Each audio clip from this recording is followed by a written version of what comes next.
আমি ভয় আৰু চিন্তাৰ পৰা কেনেদৰে মুক্তি পাব পাৰোঁ জানিবলৈ মন যায় নহয় জানো?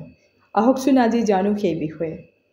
আদি শংকৰাচাৰ্য যিজন সদাশিৱৰ অৱতাৰ, তেওঁ গীতা মহাত্ম্যত কৈছে, গীতা শাস্ত্ৰম ইদম পুণ্যম য়ঃ পঠেত প্ৰয়তঃ পুমান বিষ্ণু পাদম অৱাপ্নোতি ভয় শোকাদি বৰ্জিতঃ। গীতা শাস্ত্ৰম ইদম পুণ্যম য়ঃ পঠেত প্ৰয়তঃ পুমান। যদি কোনোৱে ভগৱত গীতাৰ উপদেশসমূহ অধ্যয়ন কৰে আৰু ভালদৰে জীৱনত মানি চলিব পাৰে বা পালন কৰিব পাৰে, তেন্তে তেওঁ জীৱনৰ সকলো দুখ আৰু উৎকণ্ঠাৰ পৰাই মুক্ত হ'ব পাৰে।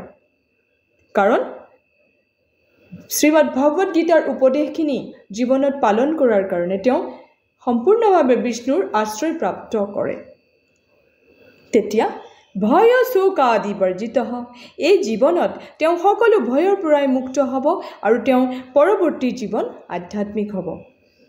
সেয়ে আহক আমি অধ্যয়ন কৰোঁ শ্ৰীমদ ভাগৱত গীতা যথাযথ। হৰে কৃষ্ণ।